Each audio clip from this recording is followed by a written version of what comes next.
சிவாய் நம்ம ரெட்ரோ ஆன்மீக சேனலை பார்த்துருக்கிற அனைவருக்கும் வணக்கம்.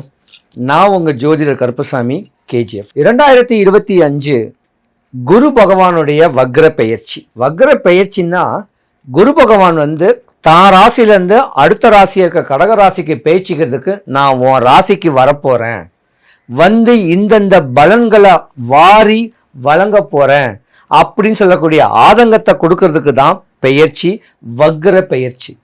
ஒரு வருஷத்துக்கு குரு பகவானுடைய பெயர்ச்சி பொதுவாகவே இருக்கும். குரு பகவான் மிதுன ராசியில் இருக்காரு. அப்போ அந்த மிதுன ராசியில் குரு பகவான் இருக்கும்போது இந்த வக்ர பெயர்ச்சினா அவர் நிலையாக ஒரு இடத்துல உட்கார்ந்து நம்மளுக்கு என்னென்ன பலன்களை தரப்போறாரு, எந்தெந்த ராசிகளுக்கெல்லாம் யோகத்தை கொடுக்க போறாரு, எந்தெந்த ராசிக்காரர்களுக்கு சிறு சிறு நஷ்டத்தை கொடுக்க போறாரு அப்படின்னு பார்க்கறது தான் இந்த வக்ர பெயர்ச்சியுடைய தன்மை. குரு பகவான் ஒரு ஜாதகத்தில் யோகமாக இருந்தாருன்னா வீடு, நிலம், சொத்து, சுகம், வண்டி, வாகனம், கல்யாணம் ஆகி குழந்தை இல்லாதவனுக்கு ஒரு குழந்தை. குருனா குழந்தை, குருனா தங்கம். யார் தங்கங்க வாங்க போறாங்க, எந்தெந்த ராசிக்காரங்க தங்கத்தை விற்க போறாங்க, அடமானம் வைக்க போறாங்க, எந்த ராசிக்காரங்க தங்கத்தை அடமானம் வைக்கிறாங்களோ அவங்களுக்கு குரு பலன் கெட்டு போச்சுன்னு அர்த்தம். இப்படி குரு பகவானுடைய பலன் நம்மளுக்கு தெளிவா கிடைக்கிறதுக்கு நம்ம என்ன வழிபாடுகள் பண்ணணும், அந்த குரு பலன் கிடைக்கிறதுக்கு நம்மளை எப்படி பக்குவப்படுத்தணும், எந்த சாமியை வழிபடணும், எப்படி வழிபடணும். குரு பகவான் பெயர்ச்சி சொல்ல போனா எல்லா ஜாதகத்துக்குமே நல்லதுதான் கொடுக்க போறாரு. நலிஞ்சவனை உயர்த்தி கொடுப்பாரு, குப்பமேட கோபுரமாக்கி கொடுப்பாரு. குலதெய்வத்தையும் வழிபட்டு வந்தா குரு பகவானுடைய பெயர்ச்சி, அது வக்ர பெயர்ச்சியோ இல்ல சாதா பெயர்ச்சியோ, நம்ம வாழ்க்கையில குருவுடைய கடாட்சியம் கடைக்கண் பார்வை பட்டுட்டாலே நம்ம வாழ்க்கை யோகம்தான். நிறைய பேர் இன்னைக்கு கஷ்டப்படுறதுக்கு காரணம் குரு பலன் இல்லாம தான். திருவண்ணாமலையை எடுத்துக்கோங்க, கிரிவல பாதையில் இன்னைக்கு சந்நியாச கோலத்துல தவ கோலத்துல இருக்கக்கூடியவங்களுடைய தன்மைக்கு காரகனும் குரு தான். ஒரு ஜாதகத்துல ஒருத்தன் பிச்சை எடுக்கிறான்னா, யாசகம் வாங்குறான்னா, அவங்களுக்கு ஜாதகம் உல்டாவா போனாலும் யாசகம் வாங்கணும்.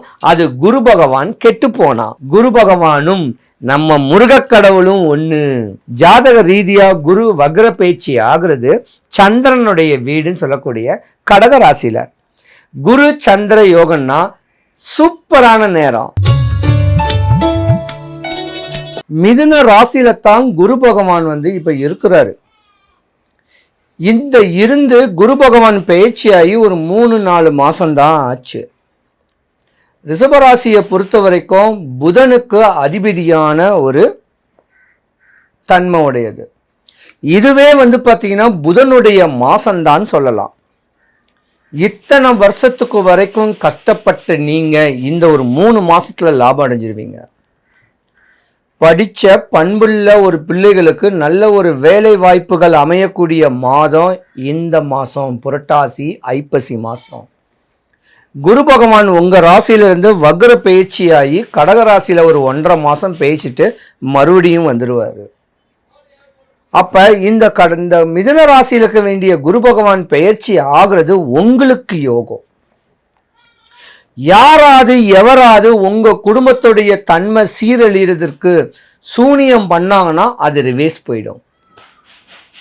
உங்க வாழ்க்கைக்கு யாராவது முற்றுப்புள்ளி வைக்கக்கூடிய தன்மையில எதிரி இருந்தான்னா அந்த எதிரியை அழிஞ்சு போவான். பொன்னான மாசம் இந்த புரட்டாசி மாசம். மேன்மை அடையக்கூடிய ஒரு அற்புதமான ஒரு நேரங்காலங்கள் இந்த மாசத்துல தான் உண்டு. மிதுன ராசி அன்பர்களை பொறுத்த வரைக்கும் படிச்ச பண்புள்ள அற்புதமான ஜாதகரும் கூட. ஆனா மிதுன ராசியில தான் குரு பகவானுடைய நட்சத்திரமே இருக்கு.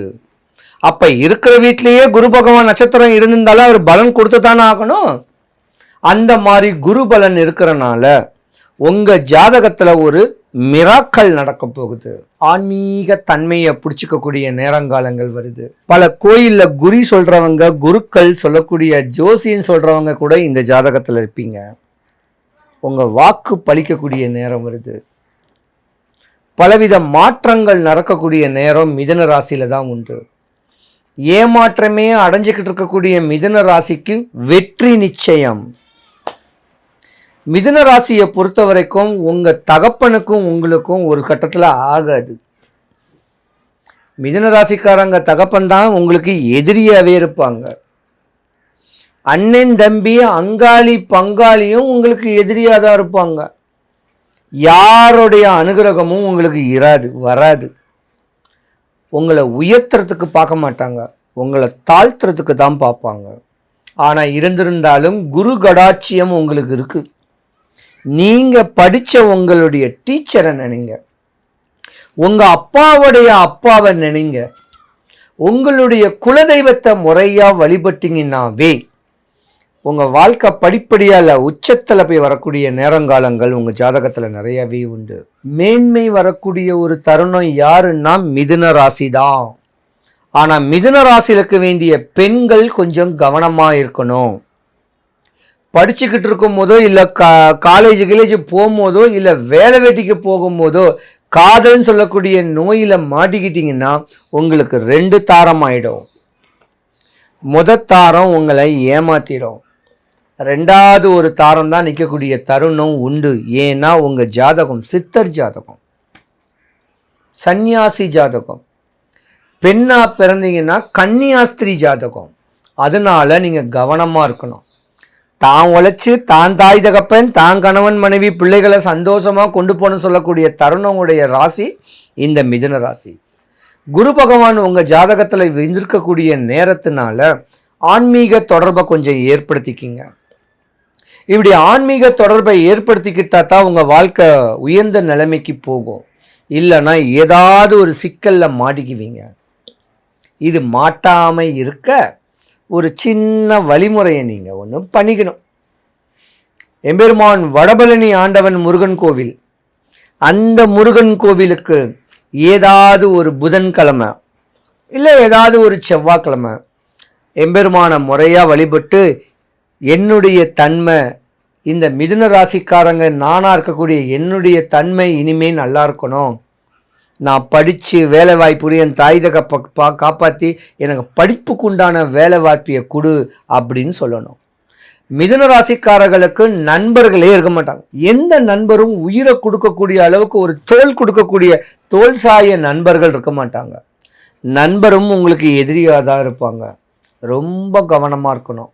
யார் உங்கள் மேலே நம்பிக்கையை வச்சுருக்காங்களோ அவங்களுக்கு மட்டும் தன்னுடைய ரகசியத்துகள் எல்லாமே சொல்லுங்கள். குடும்ப ரகசியத்தை இல்லைன்னா மாட்டிக்குவீங்க. மிதுன ராசிக்காரங்களை பொறுத்த வரைக்கும் ராசிக்கு 2ஆம் இடத்துல தான் குரு பகவான் வக்கர பெயர்ச்சி. மறுபடியும் 1.5 மாதத்துக்கு முன்னாடி உங்கள் வீட்டுக்கு தான் வரப்போகிறாரு. 2026 அடுத்து வரக்கூடிய குரு பயிற்சிக்குள்ள உங்கள் ஆசைகள் தேவைகள் பூர்த்தி ஆகி அற்புதமாக வாழக்கூடிய ஒரு தருணம் கிடைக்கிறதுக்கு உங்கள் வாழ்க்கை மேன்மையாகணும். மேச ராசி முதல் மீன ராசி வரைக்கும் இந்த குரு பெயர்ச்சி வக்ர பெயர்ச்சியிலிருந்து தப்பிக்கிறதுக்கு ஒரு சூட்சம வழிபாடே இருக்குது.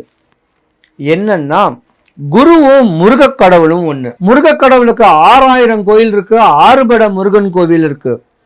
நம்ம வடபழனி முருகன் கோவிலுக்கு ஒரு தனி சக்தியே இருக்கு.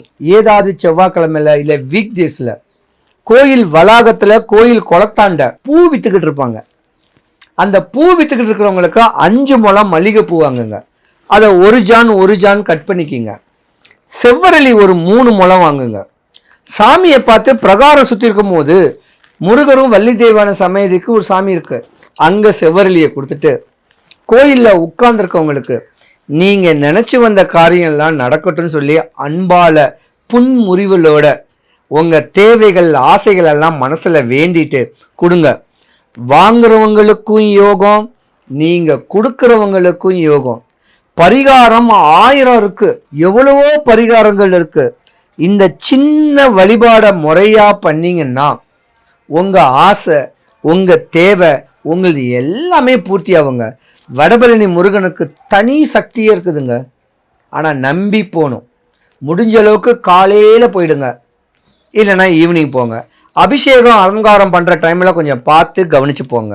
முடிஞ்ச அளவுக்கு கொடிமரத்துலேருந்து முருகக்கடவுளை பார்த்துட்டு சிவபெருமான் அம்பாள் பார்த்துட்டு பிரகாரம் 11 சுத்துங்க. 100க்கு 100 நீங்கள் அடிக்கடி ஜோசியமும் பார்க்கணும் அவசியம் வராது, ஹாஸ்பிட்டல் கையினும் அலைய வராது, நோயின் நொம்பலம் கடனும் வராது. 12 ராசிக்காரர்களுக்கும் சுபிக்ஷம், ஐஸ்வர்யம், கடாட்சியம் கிடைக்க வடபழனி ஆண்டவனுடைய அனுகிரகம் எல்லாருக்கும் பரிபூர்ணமாக கிடைக்கணும். சிவாய நம.